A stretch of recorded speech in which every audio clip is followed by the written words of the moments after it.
আসসালামু আলাইকুম রহমতুল্লাহ। এটিএন বাংলার সুপ্রিয় দর্শক, দেশ এবং দেশের বাইরে থেকে যেভাবে সম্পৃক্ত আমাদের সঙ্গে সকলকে স্বাগত জানাচ্ছি। পেট্রোল পাম্প ও বিজি ফ্লো পাম্প নিবেদিত বিজ্ঞান মাল কোরআনে পাওয়ার বাই ফুলকলি, আমাদের গোল্ডেন স্পন্সর হালদা ভ্যালি আর সিলভার স্পন্সর SARM। সুপ্রিয় দর্শক, আমরা রয়েছি মাহে রামাদানে। আমরা চেষ্টা করছি আল্লাহ রাব্বুল আলামিনের ইবাদতের মাধ্যমে নিজেদেরকে তার প্রিয় বান্দা হিসেবে সম্পৃক্ত করবার জন্য, নিজেদেরকে পাপ মুক্ত সুন্দর জীবন গঠন করবার প্রত্যয় আমরা নিবেদিত আছি নানা ধরনের কার্যক্রমে।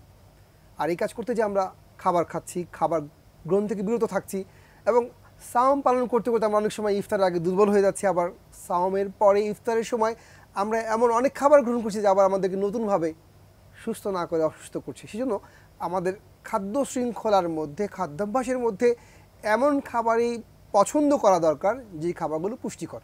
এটা শুধু রামাদানের জন্য না, কিন্তু রামাদানে যেহেতু আমরা একটা সিস্টেমের মধ্য দিয়ে যাই, একটা লম্বা সময় গ্যাপ দিয়ে খেতে হয়, পুষ্টি জ্ঞানের ব্যাপারটি, পুষ্টিকর খাবার গ্রহণের ব্যাপারটি সেজন্য রমজানে আরও বেশি গুরুত্বপূর্ণ। আমরা আজকে সেজন্য আমাদের আলোচনার বিষয় ঠিক করেছি পুষ্টিকর খাবার। আমাদের সাথে রয়েছেন তরুণ আলেম দ্বীন, জগন্নাথ বিশ্ববিদ্যালয়ের ইসলামিক স্টাডিজ বিভাগের সহযোগী অধ্যাপক ডক্টর মোহাম্মদ রেজাউল হোসাইন। আসসালামু আলাইকুম ওয়া রাহমাতুল্লাহি ওয়া বারাকাতুহু। ওয়ালাইকুম আসসালাম ওয়া রাহমাতুল্লাহ। সুপ্রিয় দর্শক, আমাদের সাথে আরও রয়েছেন ঢাকা বিশ্ববিদ্যালয়ের ঔষধ প্রযুক্তি বিভাগের শিক্ষক, তরুণ বিজ্ঞানী জনাব AK লুৎফুল কবির। আসসালামু আলাইকুম রহমতুল্লাহ। ওয়ালাইকুম আসসালাম রহমতুল্লাহ।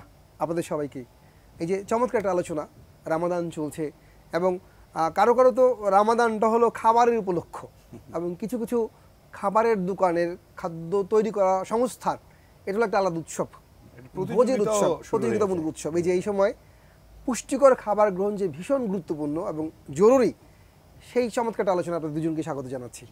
সুপ্রিয় দর্শক, যেমন বলছিলাম, খাবার আমরা গ্রহণ করি কারণ আল্লাহ আমাদের খাবার গ্রহণ করতে বলেছেন, এবং আমরা খাদ্য গ্রহণ ছাড়া বেঁচে থাকতে পারি না। আমাদের কর্মস্পৃহা, ইবাদতের শক্তি সব কিছু আল্লাহ রাব্বুল আলামিন খাবার থেকে দিয়ে থাকেন।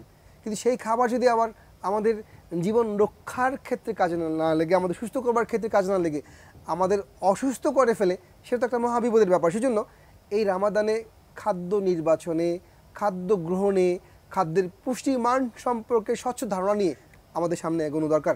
আমরা বেঁচে থাকার প্রয়োজনে যে খাবার গ্রহণ করি, সেই খাবার যদি পুষ্টিকর না হয়, উপকারী না হয়, এই খাবারে আমাদের অসুস্থ আর মৃত্যুর কারণ হয়ে যেতে পারে। সেজন্য প্রথমেই আমি যাবো AK লুৎফুল কবির আপনার কাছে। মানে রামাদানে পুষ্টিকর খাবার গ্রহণ করা কেন জরুরি? অবশ্যই সবসময় আমরা গ্রহণ করবো, কিন্তু রামাদানটা স্পেশাল কারণ আমরা এখানে ইফতারে এবং সাহারিতে দুবেলা খাবার খাই। আমাদের খাদ্য তালিকাটা কেমন হওয়া দরকার, কী খাবার আমরা গ্রহণ করবো, কী করবো না, একটু আমাদের দর্শকদের জন্য ডিটেলস বলবেন প্লিজ। ধন্যবাদ আপনাকে। রমজান মাসের এই পবিত্র সময়ে শুধু নয়, সারা বছরেই খাবারে পুষ্টি গুণ থাকা অত্যাবশ্যক। একটা সুষম খাবার বলতে যাকে বোঝায় সেটি হচ্ছে কার্বোহাইড্রেট, শর্করা যেটিকে বাংলায় বলি, প্রোটিন বা আমিষ, ফ্যাট, চর্বি, ভিটামিন, মিনারেল, এই যে 6টি উপাদান খাদ্যের মধ্যে থাকতে হবে। এখন আরেকটি আলোচনায় আমরা বলেছিলাম যে অটোফেজি নিয়ে, ইন্টারমিটেন্ট ফাস্টিং নিয়ে বা রোজা নিয়ে। রোজার মূল মাহাত্ম্যটাই হচ্ছে না খেয়ে থেকে কেমন অনুভূতিটা হয় সেটার একটা তাৎপর্য অনুভব করা, যেটি আমাদের কোরআন হাদিস থেকে আমরা শিক্ষা পাই। পাশাপাশি অটোফেজির মধ্য দিয়ে বিজ্ঞান আবিষ্কার করেছে এই যে দীর্ঘ বিরতিতে না খেয়ে থাকার ফলে আমাদের মধ্যে একটা চাঙ্গা ভাব, অর্থাৎ শরীর নতুনভাবে কর্মক্ষম হবার যে সুযোগ সেটি তৈরি হওয়া। তাহলে রমজানে কি আমরা বেশি খাবো? আপনি শুরুতেই বলছিলেন যে একটা অসুস্থ প্রতিযোগিতা খাবার গ্রহণের ক্ষেত্রে, কি খাচ্ছি কি খাচ্ছি না, কোনটা খাওয়া উচিত, কোনটার পুষ্টি মান কেমন, সেটি বিবেচ্য নয়। বিবেচ্য হচ্ছে যে খেতে হবে, এবং যা খাচ্ছি তার মধ্যে 6টা উপাদান আছে কিনা। অন্য 11 মাসে আমি নিজের ক্ষেত্রে যদি বলি, যা বাজার হবে রমজান মাসে তার চাইতে অনেক ভালো বাজার হতে হবে ঘরে। প্রোটিন সমৃদ্ধ খাবার, আমিষ সমৃদ্ধ খাবার, অন্যান্য খাবার অনেক বেশি বেশি থাকতে হবে। আসলে কিন্তু বিষয়টা তা নয়। বিষয়টা হচ্ছে যে আপনি 12-14 ঘন্টা ফাস্টিং করবার পরে ইফতারে আপনি খাবেন পরিমিত খাবার। আমি যদি বলি একটা খেজুর, সেটিও কিন্তু ইসলাম বলেছে, সেটা আমি আলোচনা করব না। সুক্রোজ থাকে খেজুরে, যেটি কনভার্ট হচ্ছে গ্লুকোজ এবং ফ্রুক্টোজে। ফ্রুক্টোজ হচ্ছে কেটোন বডি, যেটা আমাদের লিভারে গ্লাইকোজেন হিসেবে জমা থাকে। তাহলে সারাদিন আপনি না খেয়ে থাকবার পরে একটা খেজুর, 1 গ্লাস বা 2 গ্লাস পানি খান, সাদা পানি, শরবতও নয়। কারণ বাজারে যে সকল প্রচলিত শরবতের নামে যে কেমিক্যালগুলি ব্যবহার করা হয়, যে কালারিং এজেন্টগুলি ব্যবহার হয়, সেগুলি আদৌ কতটা ফুড গ্রেড কালার বা ফার্মা গ্রেড কালার, সেটা নিয়ে আমি যথেষ্ট সন্দিহান। তবে সেগুলির পরিবর্তে পানির সাথে 1 গ্লাস পানির সাথে একটু খেজুর খেয়ে আপনি ইফতার শুরু করেন। এরপরে আপনি একটু বিরতি দেন, আপনি নামাজ পড়লে নামাজ পড়েন, অথবা একটু হাঁটাহাঁটি করেন, বা যে কোনোভাবে একটু বিরতি দিয়ে আপনি দুপুরে যে খাবারটি খাননি সেই খাবারটি আপনি এরপরে ইফতারের পরপর গ্রহণ করেন। সেখানে কি থাকতে পারে? সেখানে থাকতে পারে, আমি আগেই বলেছিলাম, 1 কাপ ভাত আপনার থাকতে পারে আপনার কার্বোহাইড্রেটের চাহিদা মেটানোর জন্য, 1 পিস মাছ কিংবা 1 টুকরো গোশত আপনার থাকতে পারে সেটার আমিষ মেটানোর জন্য, একটু সালাদ থাকতে পারে সেখানে জলীয় অংশ মেটানোর জন্যে, আপনি সেখানে সেই সাথে একটু ভিটামিন বা একটু ফলমূল সাথে রাখেন খাবারের সাথে, একটু বাদাম জাতীয় খাবার কিছু খান, যেগুলি শরীরকে পুষ্টি দেবে। সারাদিন যে না খেয়ে আপনার শরীর ছিল, সেটার পূরণ করবার জন্য আপনার এই খাবারগুলি যথেষ্ট। তো এতক্ষণ তো বললাম যে কি খাওয়া যাবে, তাহলে ইফতারের পরপর আমি এই সামান্য খেয়ে আমার কিন্তু চাহিদা পূরণ হয়ে যাবে, কারণ প্রত্যেকটি পুষ্টি গুণগত মান সম্পন্ন খাবার কিন্তু আমি খেয়ে ফেললাম। আরও ভালো আপনি যদি একটু সালাদ বেশি রাখেন আপনার এই খাবারের মধ্যে, শসা, গাজর, লেবুর শরবত আপনি খেতে পারেন। একটু আগে আমি যদিও বাজারের শরবতের বিরোধিতা করেছিলাম, কিন্তু একটা লেবু এবং 1 গ্লাস শরবত বানিয়ে আপনি নিজে ঘরে হোমমেড যেটাকে বলে আপনি খেতে পারেন।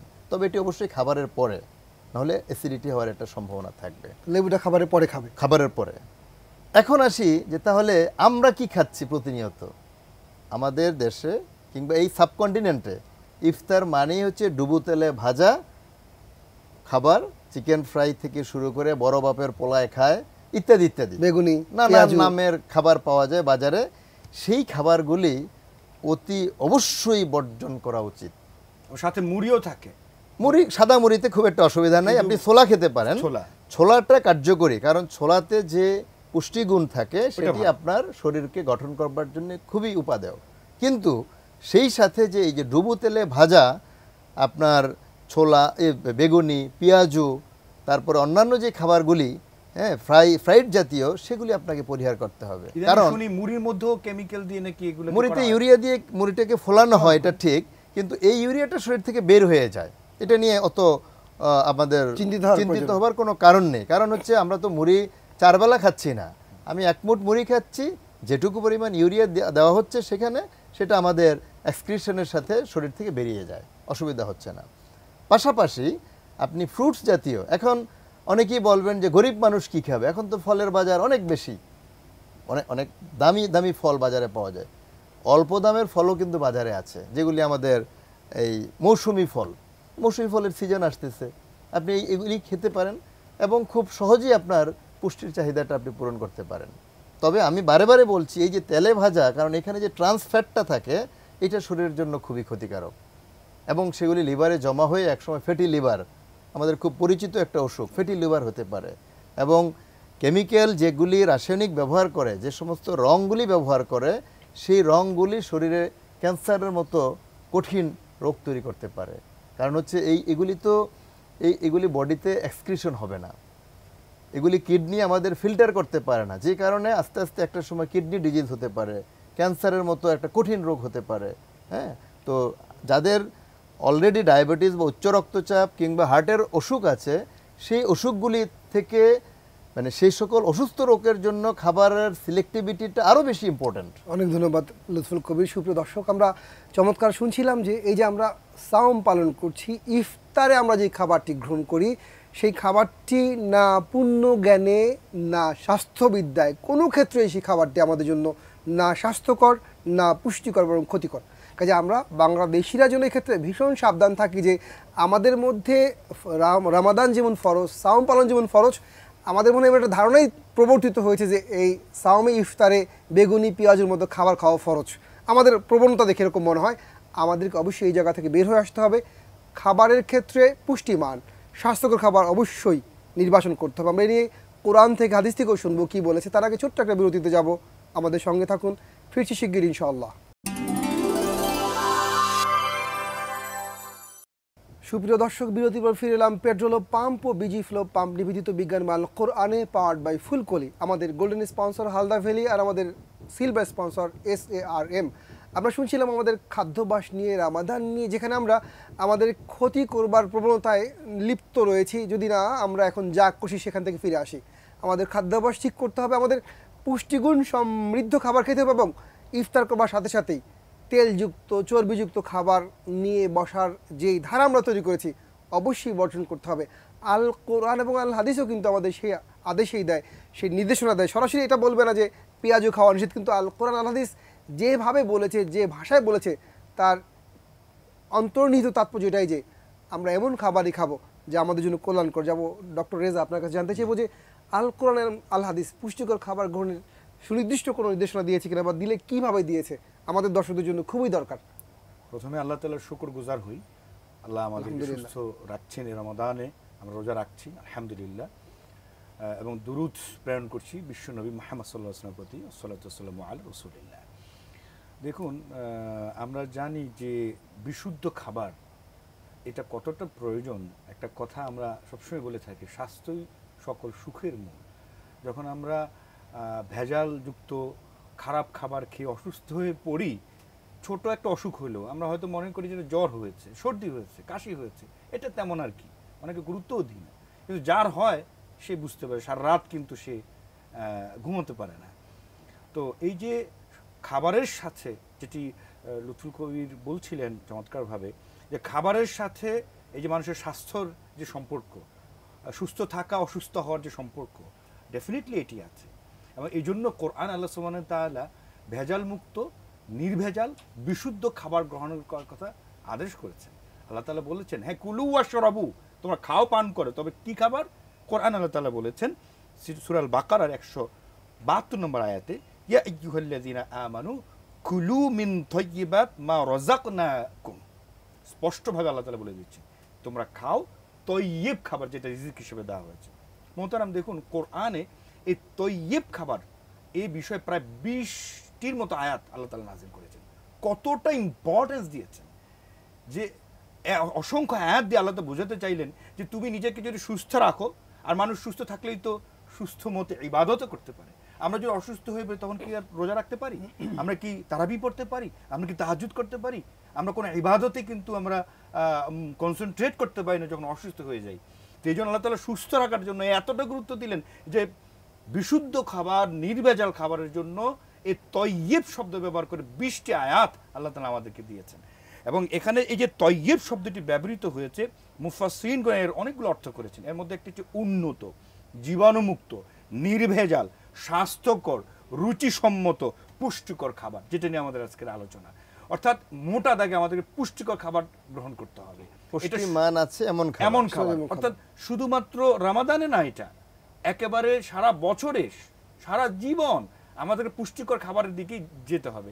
কোরআনে কারীমে আল্লাহ সুবহানাহু ওয়া তাআলা অন্য আয়াতেও কিন্তু এই কথাটি বারবার উচ্চারণ করেছেন। যেমন সূরা আল বাকারার 168তম আয়াতে আল্লাহ তাআলা ঘোষণা করছেন, ইয়া আইয়ুহান নাস, হে মানব সকল, কুলু মিম্মা ফিল আরদি হালালান তাইয়্যিবা, তোমরা বৈধ এবং তৈয়ব খাবার খাও।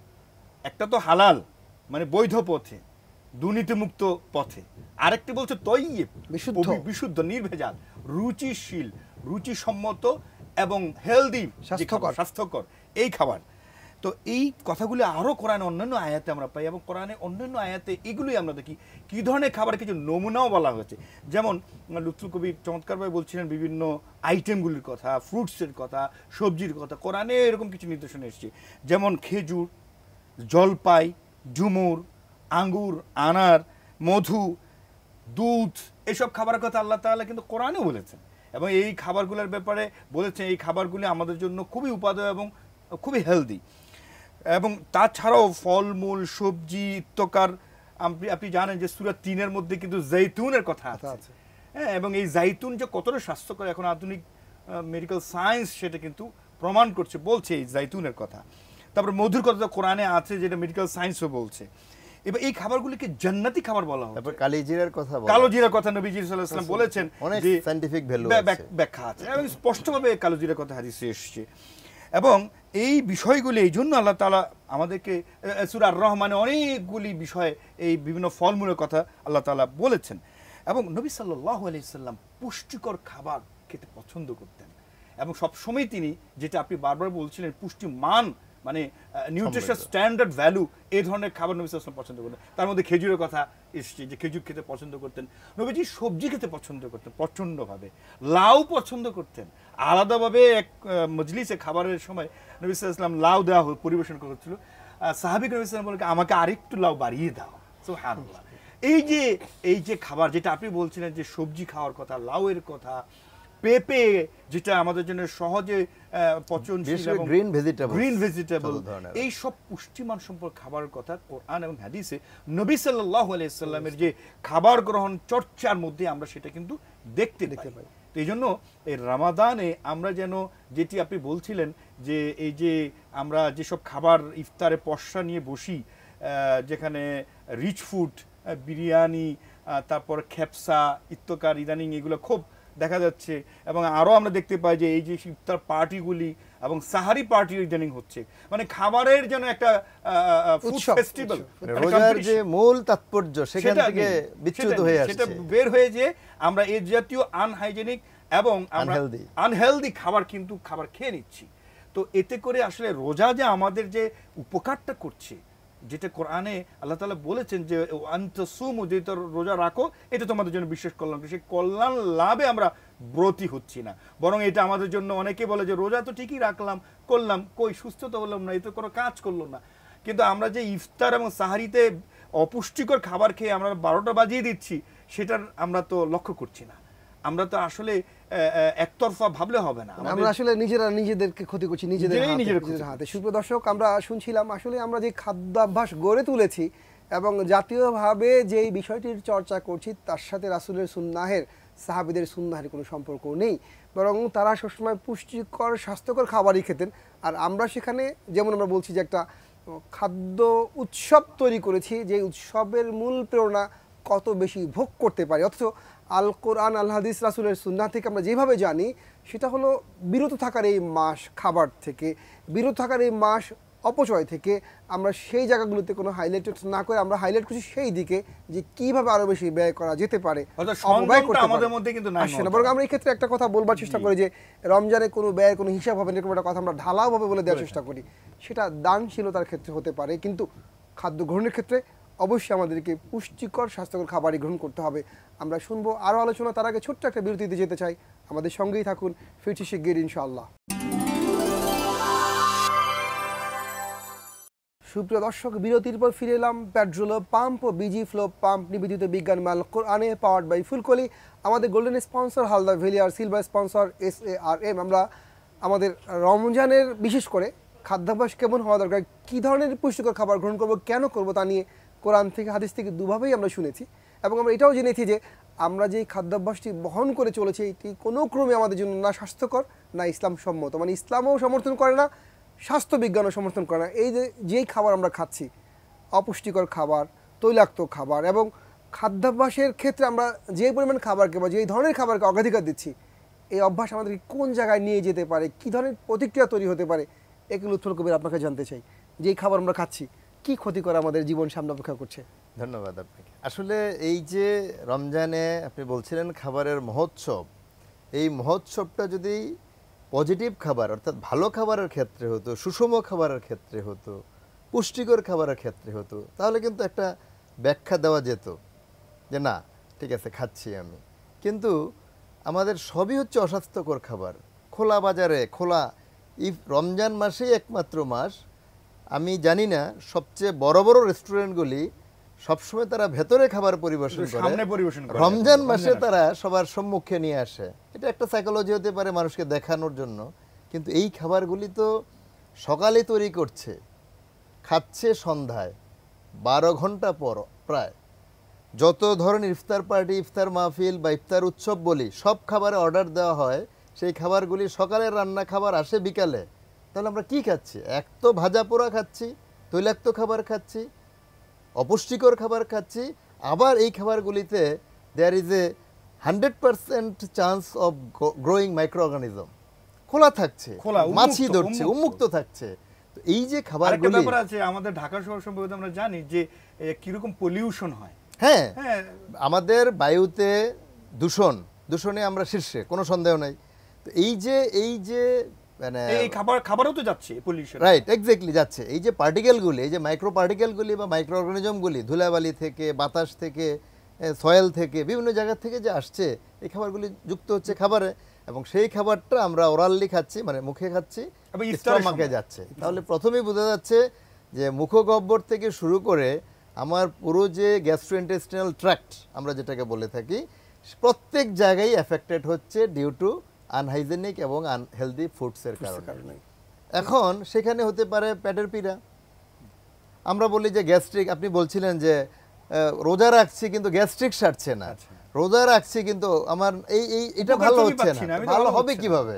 আপনি তো গ্যাস্ট্রিকের নিয়ন্ত্রণ করবার চাইতে আপনি তো সেটাকে আমন্ত্রণ জানাচ্ছেন, রসদ সরবরাহ করছি। এক্স্যাক্টলি, আপনি তো আমন্ত্রণ জানাচ্ছেন। এই খাবারগুলি গ্রহণের মধ্য দিয়ে নানান রকমের অসুখ আমাদের হচ্ছে, পেটের পীড়া, ডায়রিয়া থেকে শুরু করে আপনার গ্যাস্ট্রিক, আলসার, এমনকি যাদের দীর্ঘমেয়াদী অসুখ আছে যেমন ডায়াবেটিস, উচ্চ রক্তচাপ, হার্টের অসুখ কিংবা ক্যান্সার, এদের ক্ষেত্রে তো এইগুলি আরো বেশি সেনসিটিভ, এবং এই খাবারগুলি আমাদেরকে ক্ষতি করছে। এখন বিষয় হচ্ছে যে ঠিক এই খাবার থেকে তো আমরা বিরত থাকবো, তাহলে কি কি খাবো সেগুলো তো আমরা অনেকটা জানলাম। তার মধ্যে আমি একটা হাদিসের উদ্ধৃতি দিতে চাই। আল্লাহ নবী সাল্লাল্লাহু আলাইহি ওয়াসাল্লাম বলেছেন, তিরমিজি বর্ণনার হাদিস, 1852 নম্বর হাদিস, তোমরা জাইতুনের তেল খাও, কারণ এটি কল্যাণকর বৃক্ষ থেকে তৈরি। তাহলে এটি একটি খুব মৌলিক একটা উপাদান পেলাম। আর খেজুর তো আছেই, আজওয়া খেজুরের কথা আল্লাহ নবী সাল্লাল্লাহু আলাইহি ওয়াসাল্লাম হাদিসে বলেছেন, এটি আরোগ্যতা দান করে। তো এখন প্রশ্ন হবে যে এগুলি তো আমরা ইম্পোর্ট করে আনছি, আমাদের দেশে তো এগুলি উৎপাদিত হচ্ছে না, মধ্যপ্রাচ্য বা এই ধরনের দেশগুলিতে এই ধরনের ফল হয়ে থাকে। নবী সাল্লাল্লাহু আলাইহি ওয়াসাল্লাম বলেছেন, যে দেশে যে মৌসুমি ফল, সেই মৌসুমি ফলও কিন্তু তাদের জন্য শিফা। অর্থাৎ এই মৌসুমি ফল, আমাদের দেশে যেসব ফলমূলগুলি হয়ে থাকে, আমাদের নবী সাল্লাল্লাহু আলাইহি ওয়াসাল্লাম সেই ফলগুলি খেয়েছেন যেটি আরব দেশে হয়েছিল। আমাদের দেশে ফল কিন্তু তিনি খাননি, সেখানে যেই ফল সেই ফল তিনি গ্রহণ করতেন। আমরা তাহলে সেভাবে চেষ্টা করব, আমরা সেভাবে চেষ্টা করব। আরেকটি কথা বলে সর্বশেষ বলতে চাই, এই যে পুষ্টি মান সম্পন্ন খাবারের কথা যেটা বারবার আসছে, দেখুন একটা খুবই গুরুত্বপূর্ণ বিষয়, সেটা হচ্ছে যে একটি সন্তান যখন ভূমিষ্ঠ হয়, ভূমিষ্ঠ হওয়ার পর মায়ের যে দুধ, এটা সবচেয়ে পুষ্টিকর একটি খাবার, এটা ডাক্তাররাও এখন বলছেন। এবং এই ব্যাপারে আল্লাহ তাআলা কোরআনে কারিমে কি বলেছেন দেখুন, সূরা বাকারা 233 নম্বর আয়াত, ওয়াল ওয়ালিদাতু ইউরদি'না ইলা আখিরিল আয়া, এখানে কিন্তু স্পষ্ট যে মাকে তাকে বুকের দুধ খাওয়ানোর কথা।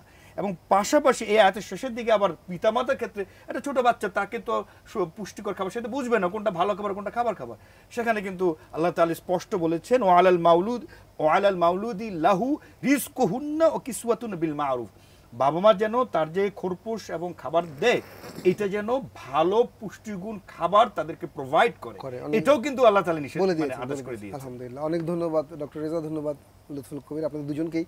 আমরা পুষ্টিকর খাবার নিয়ে কথা বললাম সুপ্রিয় দর্শক, এবং রামাদানে সেটা অনেক বেশি গুরুত্বপূর্ণ, যেহেতু আমরা আলাদা করি, এরকম করে অন্য সময় আমাদের খাওয়া হয় না, যে সময় আমরা রামাদানে করি। তো রামাদান যেহেতু আমরা খাবারের ক্ষেত্রে বিশেষ সচেতন থাকি এবং বেশি খাবার গ্রহণ করবার ক্ষেত্রে সচেতন থাকি, আমরা যেন খাবারটা আমাদের স্বাস্থ্যকর হয়, উপকারী হয় এবং আমাদের কল্যাণে ব্যবহৃত হয় তেমন খাবারই গ্রহণ করি, এবং আমরা যেন অপচয় অপব্যয়ের এমন একটা ধারা তৈরি না করি, যেই মহান শিক্ষায় সংযমের যে মহান দীক্ষিত হওয়ার আমাদের কথা ছিল, তার ট্র্যাক থেকে আমরা বরং ভিন্ন ট্র্যাকে চলে যাই। আমরা আমাদের ডক্টর রেজা চমৎকার করে বলছিলেন যে আমরা এখন সাহারি পার্টিও করি। ইসলামে এই ধরনের পার্টির তেমন কোনো অনুমোদন নেই, আমরা বরং ইবাদত করব নিভৃতে, যেগুলো প্রকাশে করবার কথা সেগুলো প্রকাশে করবো, বাকিগুলো আমরা করবো নিভৃতে, একদম মানুষকে না দেখি। এবং সবচেয়ে চেষ্টা করব আমরা যেন শারীরিকভাবে সুস্থ থেকে ভেতরকে আরও শুদ্ধ করে আল্লাহ রাব্বুল আলামিনের প্রিয় বান্দা হওয়ার পথে আরও এগিয়ে যেতে পারি। এই রামাদান আমাদেরকে সেই চেষ্টায়, সেই নিবেদনে আরও দীপ্ত করুক এই আশাবাদ ব্যক্ত করে শেষ করছি। ওয়াসসালামু আলাইকুম ওয়া রাহমাতুল্লাহি ওয়া বারাকাতুহু।